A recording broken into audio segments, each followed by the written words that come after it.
So Telangana రాష్ట్రంలో మూడు ప్రధానమైనటువంటి పార్టీలు ఉన్నాయి. ఒకటి అధికార కాంగ్రెస్ పార్టీ కావచ్చు, లేకపోతే ప్రతిపక్ష బీఆర్ఎస్ కావచ్చు, లేదంటే మరో ప్రతిపక్షంలో ఉన్నటువంటి బీజేపీ కావచ్చు. ఈ మూడు ప్రధానమైనటువంటి పార్టీలు అధికారం కోసం చాలా పెద్ద ఎత్తున ట్రై చేస్తూ ఉంటాయి. సో దానిలో భాగంగా జనరల్గా ఏంటంటే ఈ మూడు పార్టీలలో కూడా ఆ పార్టీలో ఉన్నటువంటి వాళ్ళు ఇతర పార్టీలో ఉన్నటువంటి వాళ్ళ మీద విమర్శలు చేయడం పరిపాటి. కానీ మన తెలంగాణ రాష్ట్రం విషయానికి వచ్చినట్లయితే విచిత్రమైన విషయం ఏంటంటే ఇటు పక్క పార్టీల మీద విమర్శలు చేసే కంటే సొంత పార్టీలో ఉన్నటువంటి వాళ్ళ మీదనే విమర్శలు చేయడం ఎక్కువైపోయింది. సో దానిలో భాగంగా ఆ పార్టీలో జరుగుతున్నటువంటి లోపాలను ఎత్తి చూపడం కామన్ అయిపోయింది. సో దీనిలో కాంగ్రెస్ పార్టీ, అధికార కాంగ్రెస్ పార్టీలో చూస్తూ ఉన్నాం కోమటిరెడ్డి రాజగోపాల్ రెడ్డి ఏ విధంగా రేవంత్ రెడ్డి విమర్శిస్తున్నాడో మనందరం కూడా చూస్తూ ఉన్నాం. అదేవిధంగా ఇటు ఇంటర్నల్గా బీఆర్ఎస్ పార్టీలో గతంలో కవిత విమర్శలు చేస్తుండే, కవితను సస్పెండ్ చేయడం జరిగింది. ఇంటర్నల్గా హరీష్ రావు కేటీఆర్ మధ్య విభేదాలు ఒక్కొక్కటిగా బయటకు వస్తూ ఉన్నాయి. ఇక బీజేపీ క్రమశిక్షణకు మారు పేరు అని చెప్తున్న బీజేపీలో కూడా అంతర్గత పోరు మెల్లమెల్లగా బయటపడుతున్నటువంటి విషయం మనందరం కూడా గమనిస్తూ ఉన్నాం. సో దానిలో ఆధిపత్య పోరు చాలా విపరీతంగా పెరిగిపోయింది. ఇంకొక విషయం ఏంటంటే బీజేపీలో ఉన్నటువంటి ఎవరైతే కొత్తగా వచ్చిన వాళ్ళు ఎవరైతే ఉన్నారో, పాత వాళ్ళు ఎవరైతే సీనియర్ నాయకులు ఎవరుతున్నారో, కొత్త వాళ్ళని చాలా దారుణాతి దారుణంగా వాళ్ళతో బిహేవ్ చేస్తూ కనీసం వాళ్ళు పురుగుల్లాగా చూస్తున్నారు అనేటువంటి ఒక విషయం చాలా స్పష్టంగా అర్థమవుతుంది. అందుకే కొత్త వాళ్ళు పార్టీలో బీజేపీలో చేరాలంటే చాలా ఇబ్బందికరమైన పరిస్థితులు ఎదుర్కొంటున్నట్టుగా అర్థమవుతా ఉంది. సో అందుకే కొత్త వాళ్ళు ఎవరు కూడా బీజేపీలో చేరడానికి ఇష్టపడతలేరు, చేరతలేరు కూడా. ఈ మధ్య కాలంలో మీరు ఒకసారి గమనించినట్లయితే బీజేపీలో ఉన్నటువంటి సీనియర్ నాయకులు ఎవరైతే ఉన్నారో ఈటల రాజేందర్ బీజేపీలో ఉన్న కొంతమందిని గద్దలతో పోలుస్తూ మాట్లాడిన విషయం గమనిస్తా ఉన్నాం. సో దాని గురించే మనం ఈరోజు మాట్లాడబోతున్నాం. అందుకే ఇదంతా మీకు చెప్తా ఉన్నాను క్లియర్గా. సో ఎందుకు అంత హార్ష్గా విమర్శిస్తున్నాడు అనేది ఒకసారి చూసినట్లయితే ఇక్కడ బీజేపీలో ఉన్నటువంటి వాళ్ళు ఎవరైతే ఉన్నారో బీజేపీలో ఉన్నటువంటి వాళ్ళనే ఓడగొట్టడానికి చాలా పెద్ద ఎత్తున ప్రయత్నాలు చేసిన విషయం హుజరాబాద్ వేదికగా బయటపడ్డది. హుజరాబాద్ ఒకటి కాదు, చాలా ప్లేసెస్లో కూడా ఇదే విధమైన పరిస్థితి కనబడతా ఉంది.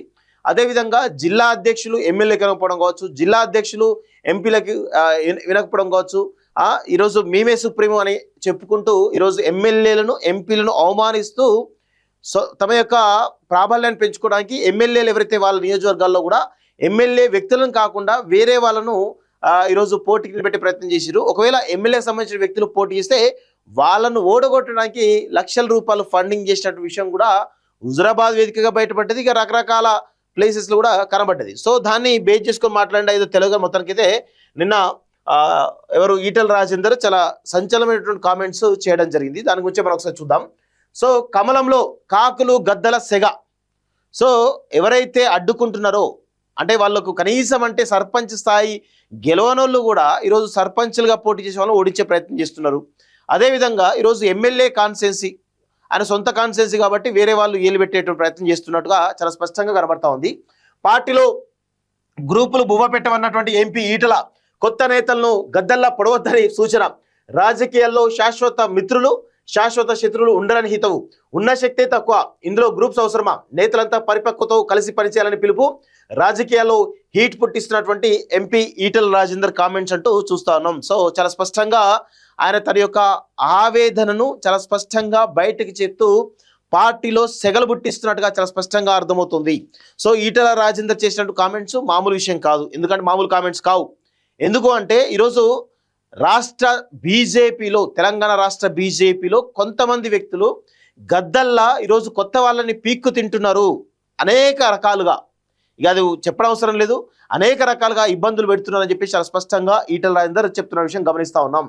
సో బీజేపీలో వర్గపోరుపై మల్కాజ్గిరి ఎంపీ ఈటల రాజేందర్ చేసినటువంటి సంచలన వ్యాఖ్యలు ఇప్పుడు తెలంగాణ రాజకీయాల్లో తీవ్ర చర్చనీయాంశంగా మారాయి. పార్టీ అంతర్గత వ్యవహారాలపై ఆయన చేసినటువంటి కాకులు గద్దలు విమర్శలు రాజకీయ సెగ పుట్టిస్తున్నాయి. తెలంగాణ భారతీయ జనతా పార్టీలో అంతర్గత విభేదాలు మరోసారి బహిర్గతమయ్యాయి. పార్టీలో కొనసాగుతున్నటువంటి గ్రూప్ రాజకీయాలు ఎంపీ ఈటల తీవ్ర స్థాయిలో విరుచుకుపడ్డారు. రాజకీయాల్లో శాశ్వత మిత్రులు శాశ్వత శత్రువులు ఉండరన్న నిజాన్ని గ్రహించాలని చెప్పేసి కూడా చెప్తూనే సొంత పార్టీపై చాలా పెద్ద ఎత్తున విమర్శలు చేసినటువంటి విషయం గమనిస్తా ఉన్నాం. సో పార్టీ శ్రేణులకు గట్టి హెచ్చరికలు జారీ చేశారు. రాష్ట్రంలో బీజేపీ ఎదుగుతున్నటువంటి తరుణంలో కొందరు నేతలు గ్రూప్ రాజకీయాలు ప్రాధాన్యత ఇవ్వడంపై ఈటల అసహనం వ్యక్తం చేశారు. పరోక్షంగా తెలంగాణలో బీజేపీకి ఉన్న శక్తే తక్కువ, మళ్ళీ ఇందులో గ్రూపులు అవసరమా అంటూ ఆయన సూటిగా ప్రశ్నించారు. ఈ గ్రూపులు ఎవరికి బువ్వ పెట్టవని, కేవలం పార్టీ నష్టానికి మాత్రమే దారి తీస్తాయని ఈరోజు హితవు పలికారంటూ చూస్తాం. ఒకసారి మనం దీన్ని కొంత లోతుగా అనాలిసిస్ చేసే ప్రయత్నం చేద్దాం. తెలంగాణ బీజేపీలో కీలకమైన వ్యక్తుల పేరుకు సంబంధించినటువంటి విషయం చూస్తాం. సో ఈటల అబ్వియస్ గా ఆయన కీలకమైన వ్యక్తి. దాని తర్వాత ఈటలకు పడనటువంటి వ్యక్తి ఎవరైతే బండి కూడా చాలా కీలకంగా వ్యవహరిస్తా ఉన్నాడు. అదేవిధంగా ఇటు లక్ష్మణ్ కూడా చాలా కీలకంగా ఉన్నాడు. ఆ తర్వాత ఇటు కిషన్ రెడ్డితో పాటు ఇటు ఎవరైతే రామచంద్రరావు ఉన్నాడో ఆ అధ్యక్షుడు ఆయన కూడా. సో ఇట్లా కొంతమంది ఉన్నారు. సో ఇక్కడ చూడండి, ఈటల వర్సెస్ బండి వీళ్ళిద్దరు కొట్లాడుకుంటుంటే వీళ్ళందరూ తమాషా చూస్తున్నట్టుగా కనబడతా ఉంటుంది. మళ్ళీ వీళ్ళిద్దరి మధ్యలో విభేదాలు రావడానికి ప్రధాన కారణం ఎవరు అనేది కొంత లోతులోగా ఆలోచిస్తే తెలుస్తుంది. సో ఇక్కడ వీళ్ళే ప్రధానంగా, వీళ్ళ తర్వాత ఇంకో కొంతమంది వ్యక్తులు ఉంటారు. పార్టీలో ఉన్నటువంటి కొంతమంది వ్యక్తులు ఎవరైతే ఉన్నారో వాళ్ళు పార్టీని కనీసం సర్పంచ్గా పోటీచే 100 ఓట్లు కూడా రానటువంటి వాళ్ళు కీలకమైనటువంటి పదవుల్లో ఉండి ఈరోజు కొత్త వాళ్ళు ఎవరైతే వస్తున్నారో వాళ్ళు జాయిన్ కావాలా వద్దా అని డిసైడ్ చేసేది వాళ్ళే. జాయిన్ అయితే ఒకవేళ వాళ్ళకి తెలియకుండా జాయిన్ అయితే వాళ్ళని ఇబ్బంది పెట్టేది కూడా వాళ్ళే. సో పార్టీలో ఎలాంటి ప్రాధాన్యత ఇవ్వకుండా ఈరోజు పెద్ద ఎత్తున కుట్రేసి కూడా వాళ్ళే. ఇలా మొత్తానికైతే గద్దల్లాగా తయారై పార్టీని ముందుకు పోనివ్వడం లేదు అనేది చాలా స్పష్టంగా అర్థమవుతుంది. సో భారతీయ జనతా పార్టీని ఈరోజు ఎవరో జనరల్ ఏం చేయాలి, భారతీయ జనతా పార్టీ వీక్ చేయడానికి వాళ్ళ పక్క పార్టీలు ట్రై చేయాలి. కానీ భారతీయ జనతా పార్టీ వీక్ చేయడానికి పక్క పార్టీలు ట్రై చేసి పక్కన పెట్టండి. సొంత పార్టీలో ఉన్నటువంటి వాళ్ళే ఈరోజు ఈ యొక్క పార్టీని ఎదగనీయకుండా చాలా పెద్ద ఎత్తున ప్రయత్నం చేస్తూ ఉన్నారు. సో ఇది అంతా కూడా ఈరోజు పార్టీకి చాలా ప్రతిబంధకంగా మారింది. సో ఒకటే విషయం, చాలా సందర్భాల్లో కూడా రాజసింగ్ చెప్పిండు, నాంపల్లి పాలిటిక్స్ మానేయండి అని చెప్పేసి చెప్పిండు. ఎందుకంటే నాంపల్లి పాలిటిక్స్ అంటే నాంపల్లిలో బీజేపీ ఆఫీస్ ఉంటుంది. బీజేపీ ఆఫీస్ పాలిటిక్స్ పక్కన పెట్టి గ్రామాలకు గనక వెళ్ళగలిగితే పార్టీ బలోపేతమయ్యే అవకాశం ఉంటుంది.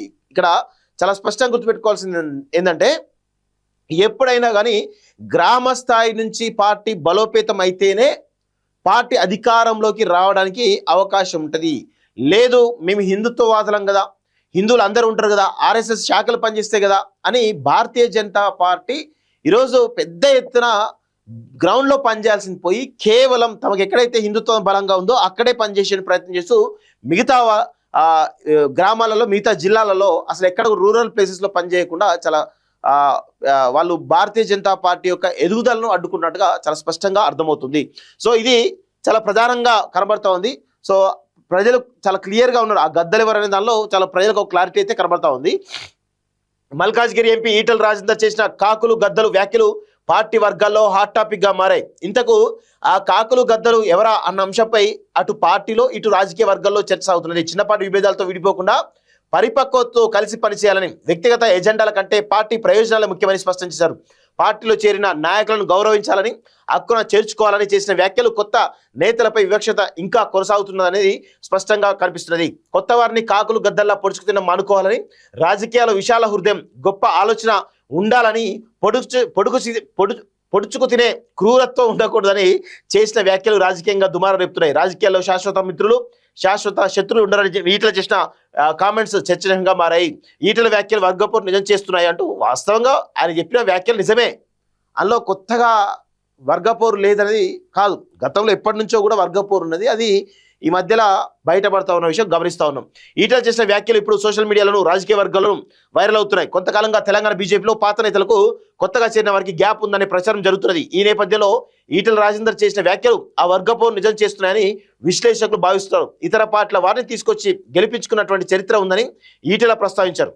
మల్కాజ్గిరి పార్లమెంట్ పరిధిలో 1992 నుంచే ఉన్న తనను సొంత వారే నాన్ లోకల్ అని ప్రచారం చేయడం హాస్యాస్పదంగా ఉందని సొంత పార్టీపైన విమర్శలు గుప్పించారు. మరి ఈటల సూచనలు పార్టీలో ఇతర నేతలు ఏ మేరకు పరిగణలోకి తీసుకుంటారో అధిష్టానం ఈ గ్రూప్ రాజకీయాలు ఎలా అడ్డుకట్ట వేస్తుందో చూడాల్సిన అవసరం ఉంది అనేది కూడా చాలా స్పష్టంగా తెలుస్తూ ఉంది. సో 100కు 100% పార్టీలో అంతర్గత విభేదాలు ఉన్నది వాస్తవం.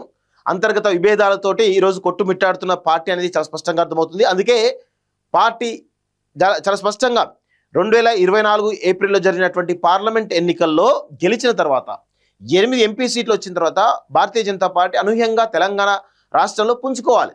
కానీ ఆ ఎంపీ ఎన్నికల తర్వాత క్రమక్రమంగా వీక్ అవుతూ వస్తుంది. ఆ పరిస్థితుల్లో భారతీయ రాష్ట్ర సమితి బీఆర్ఎస్ కొంత బలంగా తెలంగాణ రాష్ట్రంలో పుంజుకుంటున్నట్టుగా చాలా స్పష్టంగా అర్థమవుతుంది. వాళ్ళు కోల్పోయినటువంటి ప్రభావాన్ని తీసుకురావడానికి చాలా కలిసికట్టుగా పనిచేస్తున్నట్టుగా చాలా స్పష్టంగా అర్థమవుతుంది. ఇప్పటికైనా మారితే బాగుపడతారు, మారకపోతే మిమ్మల్ని ఎవరు బాగుపడతారు అనుకోండి అదంతా.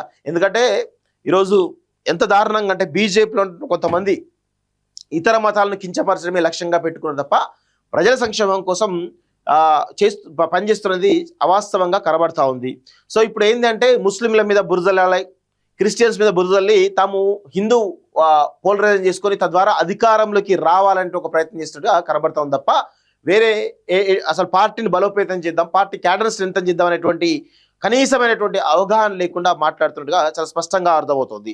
సో ఇక్కడ కొన్ని విషయాలు ఏంటంటే మార్వాడి గోబ్యాక్ ఉద్యమాన్ని ఈరోజు తెలంగాణ సమాజం ఎత్తుకుంటే ఈరోజు మార్వాడి సపోర్ట్గా భారతీయ జనతా పార్టీ వాళ్ళకు అండగా ఉండడం జరిగింది. సో ఇక్కడ ఉన్నటువంటి మార్వాడీల వల్ల నష్టపోతున్నటువంటి బీసీలు కావచ్చు, లేకపోతే బీసీ కులాలు కావచ్చు, లేకపోతే కుమట్లు కావచ్చు, కొన్ని ఇతర కులాలు ఏవైతున్నాయో వీళ్ళకి నష్టం జరుగుతుందని మార్వాడి గోబ్యాక్ అన్నారు. కానీ మార్వాడీలకు మద్దతుగా ఈరోజు బీజేపీ నిలుస్తుంది అంటే ఖచ్చితంగా ఈరోజు తెలంగాణలో ఉన్నటువంటి ప్రధాన కులాలన్నీ కూడా బీజేపీకి అగనెస్ట్గా పనిచేసే అవకాశాలు అయితే కనబడతా ఉన్నాయి. సో ఇక్కడ ఇంకొక ముఖ్య విషయం ఏంది, బాలసుబ్రహ్మణ్య విగ్రహం విషయంలో ఈరోజు తెలంగాణ వాదులంతా ఏకమే మాట్లాడుతూ ఉంటే దానికి బాలసుబ్రహ్మణ్య విగ్రహం పెట్టాలని చెప్పేసి మద్దతుగా నిలుస్తున్నది బీజేపీ పార్టీ. సో ఇక్కడ తెలంగాణ వాదుల విషయంలో కూడా భారతీయ జనతా పార్టీ మోసం చేస్తుంది కాబట్టి తెలంగాణ ప్రజలు భారతీయ జనతా పార్టీ నమ్మే పరిస్థితిలో కనబడతలేదు. సో ఇట్లా అడుగడుగున ఇప్పుడు కొంతమంది ప్రజా సమస్య విషయంలో మాలాంటి వాళ్ళని మాట్లాడితేనేమో అర్బన్ నక్సల్స్ అని ప్రచారం చేస్తున్నారు. ఇక మిమ్మల్ని ఎట్లా గుర్తిస్తారు తెలంగాణ సమాజం అంతా కూడా? ఇక్కడ ఉన్నటువంటి కుల వృత్తులను అగరెస్ట్గా మీరు పోతా ఉన్నారు, తెలంగాణ సెంటిమెంట్కి అగరెస్ట్గా మీరు పోతా ఉన్నారు. ఇక్కడ ఉన్నటువంటి ఎవరైతే ప్రజల కోసం పనిచేస్తున్న వాళ్ళను అర్బన్ నక్సల్స్ అంటూ విపరీతంగా ప్రచారం చేస్తున్నారు. ఇక ముఖ్యంగా ఈ రాష్ట్రంలో ఈరోజు హిందూలో ఉన్నటువంటి ఒక వర్గం ఏదైతే సాయిబాబాను కొలిచేటువంటి భక్తులను కూడా కించపరిచేటువంటి పరిస్థితి ఉంది అంటే మరి భారతీయ జనతా పార్టీ తెలంగాణ రాష్ట్రంలో ఎట్లా అధికారులకు వస్తుంది? సాయిబాబాను విమర్శించబట్టే, సాయిబాబాను అసలు దారుణంగా విమర్శించబట్టే, ఆ తర్వాత ఇక అన్ని రకాల ప్రజలను విమర్శించబట్టే, ప్రజా సంఘాల నాయకులను, ప్రజల కోసం పనిచేసే వాళ్ళను, ఆ ఉద్యమాలలో పనిచేసే వాళ్ళు అందరినీ కూడా విమర్శిస్తే ఇక మీకోసం పనిచేసే వాళ్ళు ఎవరు? అందుకే భారతీయ జనతా పార్టీ తెలంగాణలో బాగుపడేటువంటి అవకాశం అయితే చాలా స్పష్టంగా కనబడుతుంది. అధికారులకు రావడం కళ్యాణి చాలా స్పష్టంగా అర్థమవుతోంది. సో ఇది పరిస్థితి మిత్రులారా.